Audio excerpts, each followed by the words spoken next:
Chapter 4. The Interview. After her return to the prison, Hester Prynne was found to be in a state of nervous excitement that demanded constant watchfulness, lest she should perpetrate violence on herself, or do some half-frenzied mischief to the poor babe.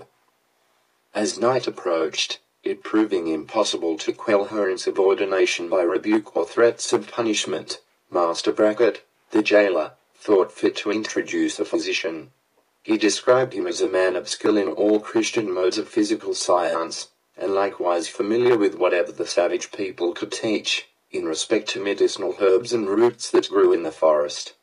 To say the truth, there was much need of professional assistance, not merely for Hester herself, but still more urgently for the child, who, drawing its sustenance from the maternal bosom, seemed to have drank in with it all the turmoil, the anguish, and despair, which pervaded the mother's system.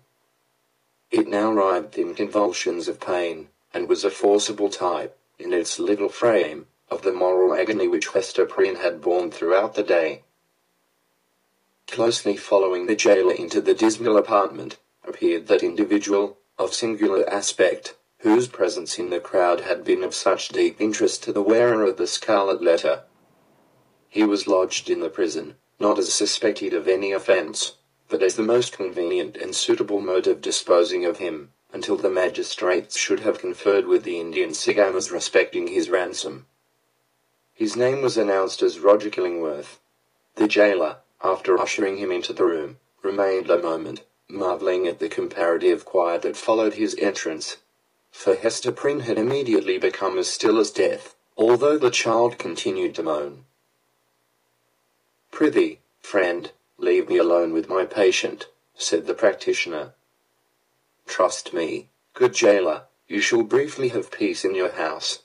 And, I promise you, Mistress Prynne shall hereafter be more amenable to just authority than you may have found her heretofore."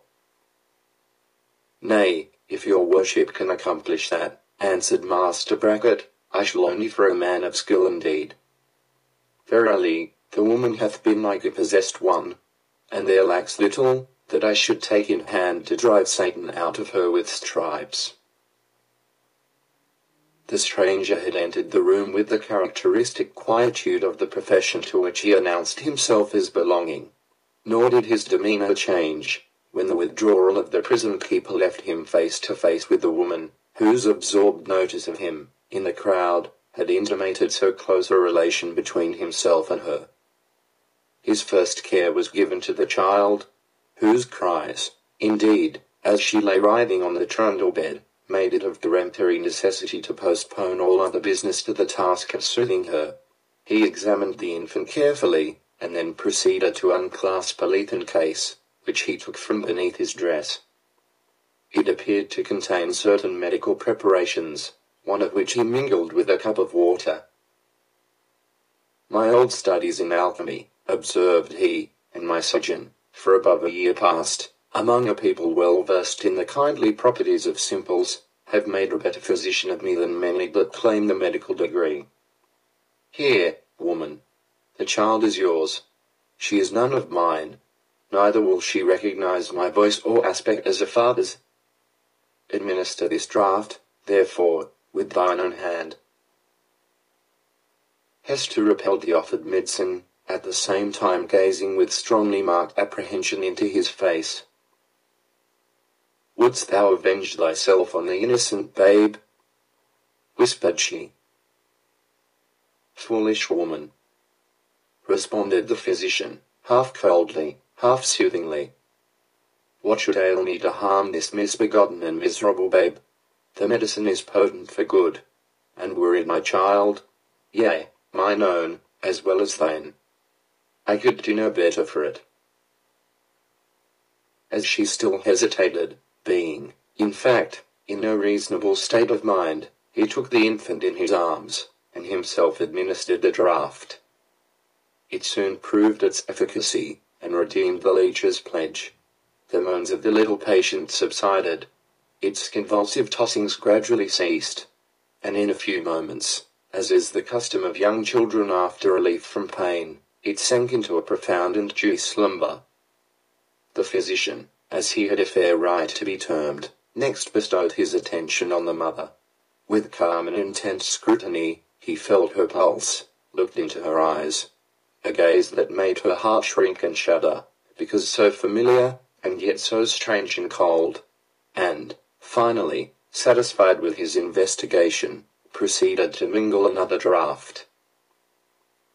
"I know not Lethe non Pinth," remarked he, "but I have learned many new secrets in the wilderness, and here is one of them. A recipe that an Indian taught me, in requital of some lessons of my own, that were as old as Paracelsus. Drink it. It may be less soothing than a sinless conscience. That I cannot give thee. But it will calm the swell and heaving of thy passion, like oil thrown on the waves of a tempestuous sea." He presented the cup to Hester, who received it with a slow, earnest look into his face.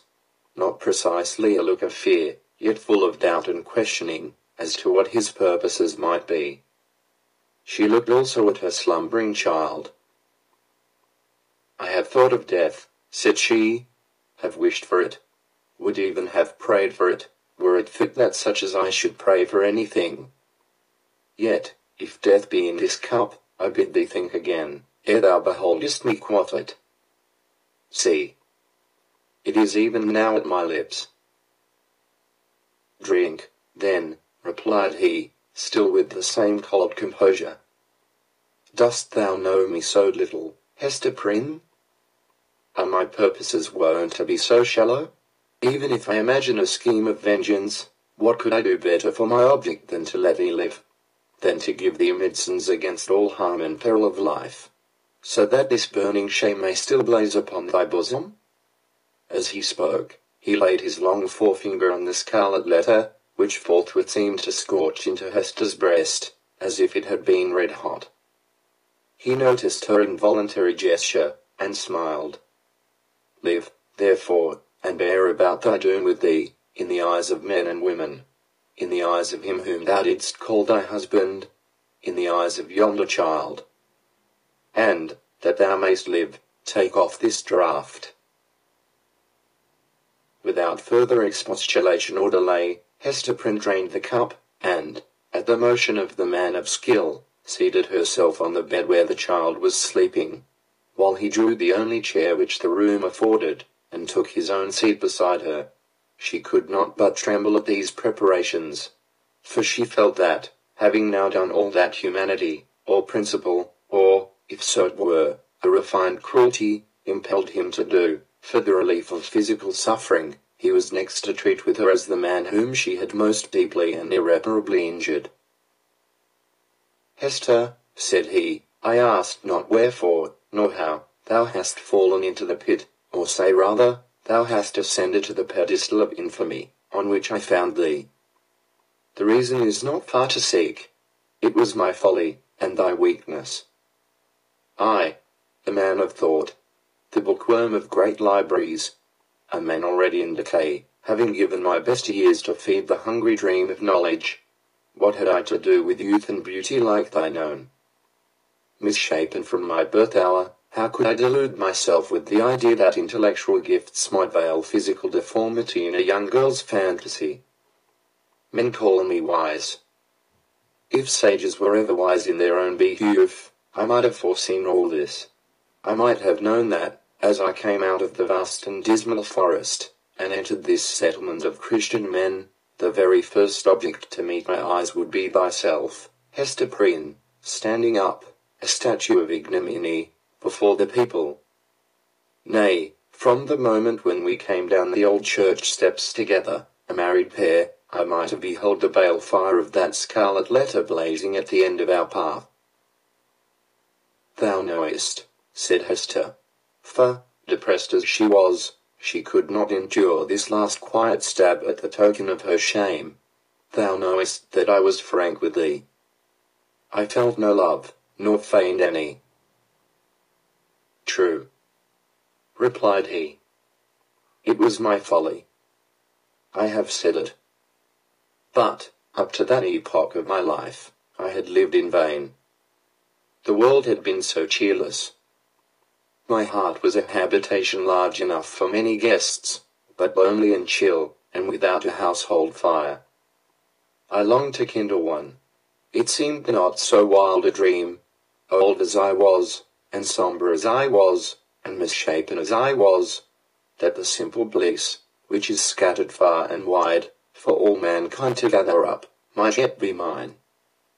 And so, Hester, I drew thee into my heart, into its innermost chamber, and sought to warm thee by the warmth which thy presence made there. I have greatly wronged thee, murmured Hester.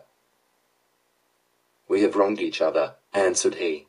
Mine was the first wrong, when I betrayed thy budding youth into a false and unnatural relation with my decay.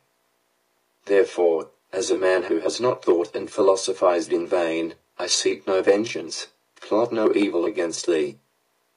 Between thee and me, the scale hangs fairly balanced. But, Hester, the man lives who has wronged us both. Who is he? Ask me not, replied Hester Prynne, looking firmly into his face. That thou shalt never know. Never, sayst thou? Rejoined he, with a smile of dark and self-relying intelligence. Never know him. Believe me, Hester, there are few things, whether in the outward world, or, to a certain depth, in the invisible sphere of thought, few things hidden from the man, who devotes himself earnestly and unreservedly to the solution of a mystery. Thou mayst cover up thy secret from the prying multitude. Thou mayst conceal it, too, from the ministers and magistrates, even as thou didst this day, when they sought to wrench the name out of thy heart, and give thee a partner on thy pedestal. But, as for me, I come to the inquest with other senses than they possess. I shall seek this man, as I have sought truth in books, as I have sought gold in alchemy. There is a sympathy that will make me conscious of him. I shall see him tremble. I shall feel myself shudder, suddenly and unawares. Sooner or later, he must needs be mine. The eyes of the wrinkled scholar glowed so intensely upon her, that Hester Prynne clasped her hands over her heart, dreading lest he should read the secret there at once. Thou wilt not reveal his name? Not the less he is mine, resumed he, with a look of confidence, as if destiny were at one with him. He bears no letter of infamy wrought into his garment, as thou dost, but I shall read it on his heart. Yet fear not for him. Think not that I shall interfere with heaven's own method of retribution, or, to my own loss, betray him to the gripe of human law. Neither do thou imagine that I shall contrive aught against his life. No, nor against his fame, if, as I judge, he be a man of fair repute. Let him live. Let him hide himself in outward honour, if he may. Not the less he shall be mine. Thy acts are like mercy, said Hester, bewildered and appalled. But thy words interpret thee as a terror. One thing, thou that wast my wife, I would enjoin upon thee, continued the scholar. Thou hast kept the secret of thy paramour? Keep, likewise, mine. There are none in this land that know me. Breathe not, to any human soul, that thou didst ever call me husband. Here, on this wild outskirt of the earth, I shall pitch my tent. For, elsewhere a wanderer, and isolated from human interests, I find here a woman, a man, a child, amongst whom and myself there exist the closest ligaments. No matter whether of love or hate. No matter whether of right or wrong. Thou alone, Hester Prynne, belong to me. My home is where thou art, and where he is. But betray me not. Wherefore dost thou desire it? Inquired Hester, shrinking, she hardly knew why, from this secret bond. Why not announce thyself openly, and cast me off at once? It may be, he replied, because I will not encounter the dishonor that besmirches the husband of a faithless woman. It may be for other reasons. Enough, it is my purpose to live and die unknown. Let, Therefore, thy husband be to the world as one already dead, and of whom no tidings shall ever come. Recognize me not, by word, by sign, by look. Breathe not the secret, above all, to the man thou watchest of. Shouldst thou fail me in this, beware. His fame, his position, his life, will be in my hands. Beware. I will keep thy secret, as I have his, said Hester. Swear it, rejoined he. And she took the oath. And now, Mistress Prynne, said old Roger Killingworth, as he was hereafter to be named, I leave thee alone with thy infant, and the scarlet letter. How is it, Hester? Doth thy sentence bind thee to wear the token in thy sleep? Art thou not afraid of nightmares and hideous dreams? Why dost thou smile so at me? Inquired Hester, troubled at the expression of his eyes. Art thou like the black man that haunts the forest round about us? Hast thou enticed me into a bond that will prove the ruin of my soul? Not thy soul, he answered, with another smile. No, not thine,